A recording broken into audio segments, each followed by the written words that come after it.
The war had been over for 5 years, but Prince Taven still carried it in his bones.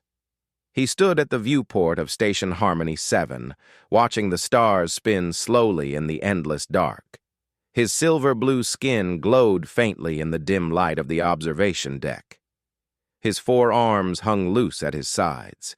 His purple eyes, cracked like broken glass, reflected nothing but emptiness. Once, he had been known as the Smiling Prince. The diplomats and nobles of 100 worlds had spoken of his warm laugh, his easy charm, his gift for making anyone feel welcome. Now they whispered different things. They called him the Ghost Prince, the Hollow One, the prince who forgot how to live. Taven did not blame them. They were right. The station hummed around him, alive with thousands of beings from across the galaxy. Humans, Valorians, Kreth, Saloni, all of them here for the same reason: peace. The great peace that had ended the Void War. The war that had burned planets and killed billions. The war that had taken his sister, Vela. Her name was a knife in his chest. He could still see her face in his dreams, her wide smile, her bright eyes. The way she had thrown herself in front of the energy blast meant for him. The way the light had left her eyes as she fell. He had not smiled since that day. "Your Highness," Lady Saren's voice came from behind him. She was his chief advisor, a Valorian noble with kind eyes and endless patience. She had served his family for 30 years. She had watched him grow from a child to a prince, to this empty shell. "The Memorial Committee wishes to discuss your speech," she said carefully. "The ceremony is in 3 weeks. "Tell them I will speak when the time comes," Taven said. His voice was flat, dead. "You have not written anything." "I am aware." Saren was quiet for a long moment. Then she sighed softly and left him alone with his ghosts. 3 floors below, in the maintenance quarters, Park Dury was fighting with a mop. "Aish, stupid thing," the old janitor muttered, shaking the mop head that had come loose again. 30 years of cleaning and still they cannot make a mop that works. Dury was 52 years old, with gray hair, tired eyes, and hands rough from decades of work. He had come from Busan, a city on Earth, a small blue planet that most aliens had never heard of. He had taken this job on the station because his children needed money and because he was too restless to sit at home alone. His wife Minji had died 3 years ago. Cancer. Quick and cruel. One day she was laughing at his terrible jokes. The next, she was gone. So Dury had gone to the stars. Not for adventure, not for glory. Just to keep moving, just to fill the silence. "Park Dury!" His supervisor, a 4-armed Kreth named Bolin, called from the office. "New assignment, Royal Wing, night shift." Dury raised his eyebrows. "Royal Wing? What happened to the last guy?" "Quit. Said the atmosphere was too sad, too heavy." Bolin shrugged all 4 shoulders. "You are the only one who did not complain about the morgue level. So you get the prince?" "Lucky me," Dury said dryly. That night, Dury pushed his cleaning cart through the Royal Wing for the first time. The halls were wide and beautiful, decorated with art from a dozen worlds. But Bolin was right. Something felt heavy here. The air itself seemed tired. Dury cleaned quietly, humming old Korean songs his wife had loved. He mopped the floors. He dusted the displays. He talked to himself, as he always did. "Minji-ya, you would not believe this place," he murmured. "So fancy, so quiet, like a museum where nobody is allowed to touch anything." It was nearly 3 in the morning, station time, when he turned a corner and found the prince. Taven stood at a viewport, alone, staring at nothing. His tall form cast a long shadow across the floor. He did not move. He did not seem to notice Dury at all. Any other worker would have bowed and fled. The prince was royalty. The prince was grieving. The prince was not to be disturbed. Dury was too old and too tired to care about such things. "Ayish," he said, leaning on his mop. "You too?" "Cannot sleep either?" The prince turned slowly. His purple eyes focused on Dory with something like confusion. No one spoke to him like this. No one had in years. "I am resting," Taven said finally. "Standing up? With your eyes open? Looking sad?" Dory shook his head. "That is not resting. That is waiting for the sun while standing in the dark." The prince stared at him. "Who are you?" "Park Dory. Janitor. I clean things." He gestured with his mop. "Including this floor, which you are standing on, so if you could move a little to the left." For a moment, something flickered in the prince's eyes. Surprise, maybe. Or confusion. Then the walls came back up and his face became stone again. "You may clean elsewhere," Taven said coldly. "Cannot. This is my section." Dory shrugged. "But do not worry. I am quiet. Mostly. Except when I talk to myself, or tell jokes. My wife always said my jokes were terrible. She was right. But I tell them anyway." He began to mop around the prince's feet, humming again. Taven did not know what to do. No one had ever ignored his dismissal before.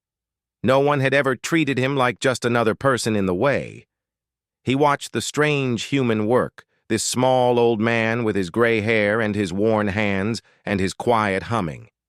And for the first time in 5 years, Prince Taven felt something other than emptiness. He did not know what it was, but it was something. The nights passed, and Dory kept finding the prince. Every night, somewhere between 2 and 4 in the morning, Taven would be standing at a viewport, always alone, always staring at the stars like he was looking for something that was not there. And every night, Dory would talk to him, not about important things, not about war or peace or royal duties, just small things, simple things, the kind of things a man says when he is cleaning floors at 3 in the morning and needs to fill the silence. "My daughter called today," Dory said one night, wiping down a display case. "She is angry because her brother ate all the rice cakes she was saving. They are 30 years old and still fighting like children. Some things never change." The prince did not respond, but he did not leave either. "My son, the middle one, he just got a new job," Dory continued. "Something with computers. I do not understand it. He tried to explain, but after 10 minutes, my brain went to sleep." He glanced at the prince. Taven was still staring at the stars, but his head was tilted slightly toward Dory. Listening. That was enough. A week passed, then 2. Dory learned to read the prince's silences. There was the cold silence that meant go away, the tired silence that meant I am too exhausted to pretend, and the soft silence that meant keep talking, I am listening. Tonight was the soft silence. "Okay, I have a joke," Dory said, mopping in slow circles. "Why do scientists not trust atoms?" The prince did not ask why, but he turned slightly. "Because they make up everything." Dory grinned at his own joke. Taven stared at him blankly. The silence stretched for a long moment. "That is not amusing," the prince said finally. "No? My wife said the same thing, every time." Dory's smile softened with memory. She would roll her eyes so hard, I thought they would fall out. But she was smiling. She always smiled, even when she pretended not to. He went back to mopping. The prince watched him work, something unreadable in his broken purple eyes. In the communications center, Kim Yuna was working the late shift. Yuna was 28, sharp and curious, one of the few humans assigned to the diplomatic corps of the station. She had noticed the old janitor weeks ago, seen him wandering the halls with his cart and his quiet humming. Tonight she found him in the break room eating cup ramyun. "You are the one cleaning the royal wing," she said, sitting across from him. "How is it?" Dory shrugged. "Quiet, sad. The prince stands at windows and looks at nothing. I tell him jokes and he stares at me like I am crazy." Yuna laughed softly. Do you know about Valorians? How they deal with grief? No. Tell me. They do it together, as a community. Big ceremonies, shared tears. They believe grief should never be carried alone. Yuna's smile faded. But the prince has refused every ceremony since the war. He will not let anyone share his pain. He just carries it. All of it. By himself. Duri was quiet for a long moment, his ramyun cooling. He thought of his own grief, the way it had sat on his chest like a stone after Minji died, the way his children had pulled him back to the living, one small moment at a time. That is too heavy, he said finally. No one should carry that alone. No, Yuna agreed. They should not. The next night, Duri found the prince earlier than usual. Taven was sitting this time on a bench by the viewport, his 4 arms wrapped around himself like he was trying to hold himself together. Duri sat down next to him, not close, but not far either. You know, Duri said, my wife and I had a restaurant. Small place, nothing fancy, just good food and bad jokes. Taven did not respond. She did the cooking, I did the cleaning, and the jokes. Duri smiled. Every night before we closed, I would tell her a joke. Every single night, even when she was too tired to laugh, even when she pretended to hate it. He was quiet for a moment, remembering. When she got sick, I kept telling them. In the hospital room. She could not speak anymore, but I kept talking. Stupid jokes, terrible jokes, because I did not know what else to do. His voice cracked slightly. He cleared his throat. The last thing she did before she closed her eyes was roll her eyes at me. One last time. He laughed, but it was wet. I think that was her way of saying goodbye. The prince was looking at him now. Really looking. Why do you tell me this? Taven asked quietly. Because grief is heavy, Duri said simply. And sometimes it helps to know you are not the only one carrying it. The prince was silent for a long time. The stars spun slowly outside the viewport. My sister, Taven said finally, his voice barely a whisper. She laughed at everything, every stupid thing. She would have... He stopped, swallowed. She would have liked your jokes. Duri nodded slowly. She had terrible taste. The best people always do. And something happened then. Something small, so small that anyone else would have missed it. The corner of the prince's mouth twitched. Not a smile, not quite, but the ghost of one. The memory of what a smile used to feel like. Duri saw it, and he felt his old heart warm in his chest. Same time tomorrow? He asked, standing up slowly. The prince did not answer. But when Duri came back the next night, Taven was already there, waiting. And Duri had a new joke ready. The nights became a pattern, a rhythm, something both of them needed but would never say out loud. Duri would clean, Taven would sit, and somewhere between the mopping and the silence, they would talk. It was always Duri who talked first. That was the rule. The prince needed time to find his words, and Duri had learned to give it to him. I forgot she was gone today, Duri said one night. He was sitting next to the prince, his mop forgotten against the wall. I saw something funny on my tablet, and I turned to show her. And then I remembered. He rubbed his face with rough hands. 3 years, and I still forget. Is that crazy? Taven was quiet for a moment. No, it is not crazy. Does it happen to you? With your sister? The prince's hands tightened in his lap, all 4 of them, fingers curling inward. Every day, he said softly. Every day I think of something I want to tell her. A joke, a story, something beautiful I saw. And then I remember that she will never hear it. His voice broke on the last word. He looked away, ashamed. Duri did not look at him. He had learned that the prince spoke more easily when no one was watching. "Tell me about her," Dory said. "Your sister, what was she like?" For a long moment there was only silence. Then, slowly, Taven began to speak. "Her name was Vela. She was younger than me, smaller, but she was brighter than I ever was." A ghost of warmth touched his voice. "She laughed at everything. Bad jokes, good jokes. She did not care. She just found joy in things, simple things." "She sounds wonderful," Dory said. "She was." Taven's voice hardened. "And she died because of me." Dory turned then. "What do you mean?" "The last battle. We were together. A ship fired on us. I should have seen it. I should have moved faster, but I did not. And Vela—" His voice shattered. "She pushed me aside. She took the blast that was meant for me. She died in my arms while I screamed her name." The words hung in the air, heavy and raw.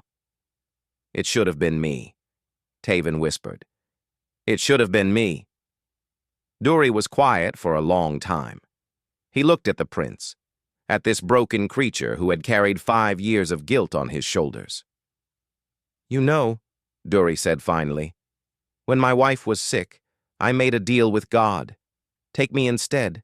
Let her live. I will give anything." He smiled sadly. God did not listen, or maybe he did, and his answer was no. I do not know. But I do know this. Minji would have been angry if I had died instead of her. Furious. Because she wanted me to live. She wanted me to keep going.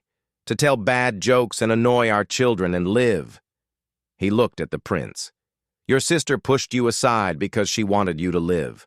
Not to stand at windows and wait for death. Not to carry guilt until it crushes you. She wanted you to live. Really live." Taven's eyes were wet. His whole body was shaking.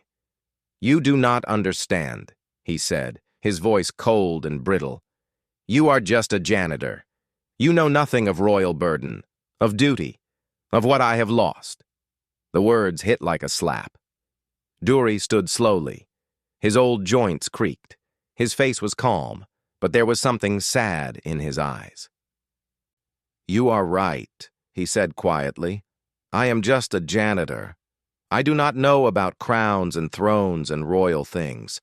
I only know about losing someone you love. I only know about getting up every day when you want to stay in bed forever. I only know about carrying grief until your back breaks." He picked up his mop. "But maybe that is not enough. Maybe a prince's pain is too important for a simple man like me to understand." He walked away without looking back.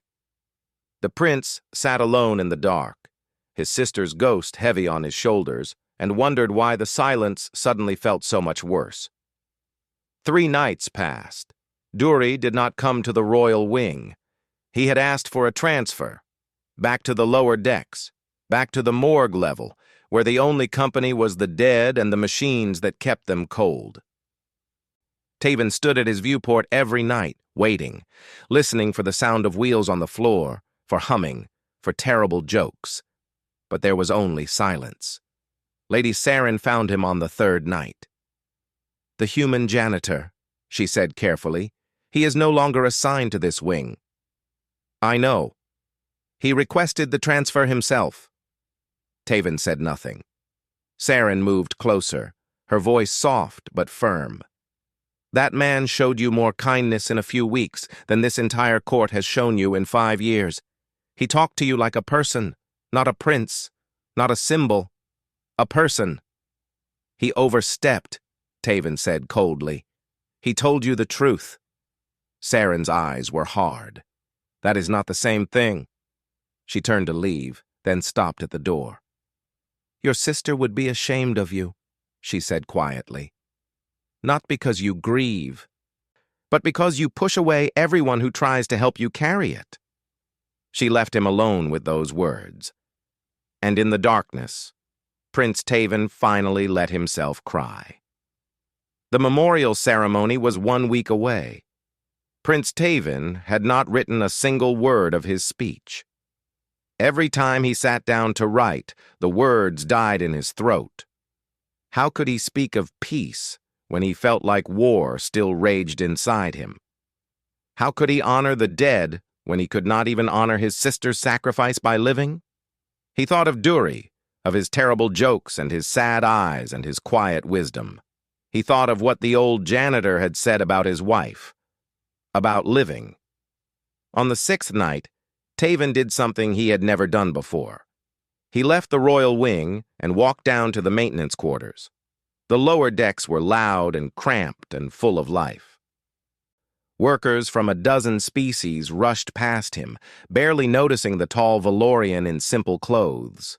No one bowed, no one whispered, no one cared who he was. It was strangely wonderful. He found Dury in a small break room, sitting alone, eating cup ramyun. The old man looked up and his eyes went wide. "Your Highness?" Dury started to stand. "What are you doing here? This is not a place for royalty." "Please." Taven held up a hand. "May I sit?" Dury stared at him for a long moment. Then he shrugged and gestured to the empty chair across from him. "It is not fancy," he said, "but it is warm." Taven sat, his 4 arms folded awkwardly on the small table. He looked at the cup ramyun, the steam rising from the noodles. "I owe you an apology," he said. "What I said to you, it was cruel. It was wrong." Dury slurped his noodles. "Yes, it was. I am sorry." "I know." Dury looked at him and his eyes were kind. "You are here. That is enough." They sat in silence for a while. The noise of the lower decks hummed around them. Someone was laughing somewhere. A machine beeped. Life went on. "I do not know how to do this," Taven said finally. "The memorial, the speech. I do not know what to say. Every word feels like a lie, like a betrayal." "A betrayal of what?" "Of Vela. Of everyone who died." Taven's voice was raw. "How can I speak of peace when I cannot find it in myself? How can I celebrate when I still want to scream?" Dury put down his chopsticks. "You know why I tell jokes?" he asked. "Even terrible ones? Even when no one laughs?" Taven shook his head. "Because my wife used to roll her eyes at them, every single time. And every time I tell a joke now, I feel her there, rolling her eyes, sighing, pretending to be annoyed while secretly smiling." He smiled softly.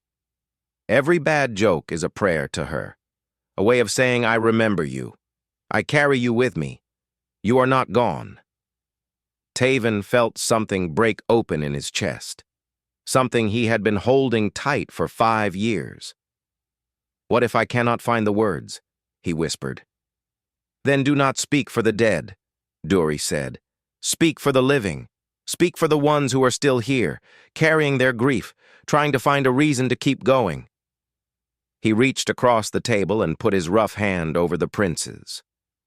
"They do not need perfect words. They just need to know they are not alone." The memorial ceremony filled the grand hall of Station Harmony 7. Thousands of beings from across the galaxy sat in silence. Humans, Valorians, Kreth, Siloni, former enemies, now bound by peace. Billions more watched on screens across 100 worlds. Prince Taven stood at the podium, looking out at the sea of faces. His heart was pounding, his hands were shaking. He had not written a speech. He had only Dury's words in his mind. "5 years ago," he began, his voice rough, "I lost my sister." The hall was silent. Every eye was on him. "Her name was Vela. She was younger than me, brighter than me. She laughed at everything, even things that were not funny, especially things that were not funny." A soft murmur went through the crowd. "She died saving my life, and for 5 years I have wished it had been me instead. I have carried that guilt like a stone. I have not smiled. I have not laughed. I have been waiting to die because I thought that was what I deserved." He paused, gathering himself. But I have learned something. From a human. A janitor. A man who cleans floors and tells terrible jokes. In the crowd, Duri's eyes went wide. He taught me that grief is not meant to be carried alone, that living is not a betrayal of the dead, that every moment of joy we find is a gift to those who cannot feel joy anymore. Taven's voice grew stronger. So I will not speak of the war today. I will not speak of battles and death and all the things we lost. Instead, I will tell you something my sister would have wanted me to say. He looked out at the crowd, at all those faces filled with their own grief and hope. Why did the Void War end? Silence. Because both sides finally saw the light. For a moment, nothing happened. Then, from somewhere in the crowd, a voice rang out. "I goo! That was terrible!" It was Duri. His loud, exasperated groan echoed through the hall, and Prince Taven, for the first time in 5 years, smiled. It started small, just a curve of the lips. But then it grew, wider, brighter, until he was laughing, really laughing, the sound strange and wonderful and free. And across the galaxy, billions of beings saw something they had never expected to see. The Ghost Prince, laughing at a terrible joke. And somehow, impossibly, that was the moment peace became real.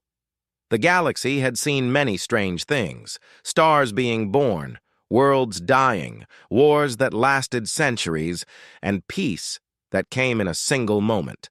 But nothing was stranger than what happened after the memorial. The image of Prince Taven, laughing, spread across 100 worlds. News channels played it over and over. The Ghost Prince smiling at a terrible joke. The moment was given a dozen names. The grin heard round the stars. The laugh that ended the silence. The dad joke that saved the galaxy. And Park Duri, the janitor from Busan, became famous. He hated it. "Why do they keep calling?" he complained to Yuna, hiding in the maintenance quarters as his tablet buzzed with interview requests. "I just told the truth, and a bad joke. That is all." Yuna laughed. "You made the prince smile. You made a symbol of grief into a symbol of hope. That is not a small thing." It was just a joke about light. Light. It was not even a good one. But the galaxy did not care that the joke was bad. They cared that it was human. That a simple man with a mop and a broken heart had reached a prince that armies and diplomats could not touch. Prince Taven requested that Duri be reassigned to the royal wing, not as a janitor this time, as a cultural liaison. "What does that mean?" Duri asked suspiciously. "It means you keep telling me terrible jokes," Taven said, and for the first time there was warmth in his eyes. "And I keep pretending not to laugh." Duri sighed dramatically. Royals, always making things complicated. But he accepted. The weeks passed. Spring came to the station, or what passed for spring in the artificial gardens of the environmental deck. Flowers bloomed, light filled the corridors, and slowly, carefully, Prince Taven began to heal. He started the grief ceremonies he had refused for 5 years. The ancient Valorian rituals of shared tears and collective mourning. Duri sat outside the chamber during each one, waiting with a thermos of tea and a new joke ready. "How did it go?" Duri would ask. "It hurt," Taven would say, but less than before. And that was enough. Duri's children came to visit the station, his daughter Somin, sharp and practical, his son Jiwoo, quiet and kind. His youngest, Hana, loud and full of questions. Prince Taven had never met human children before. He was terrified. "Do I bow?"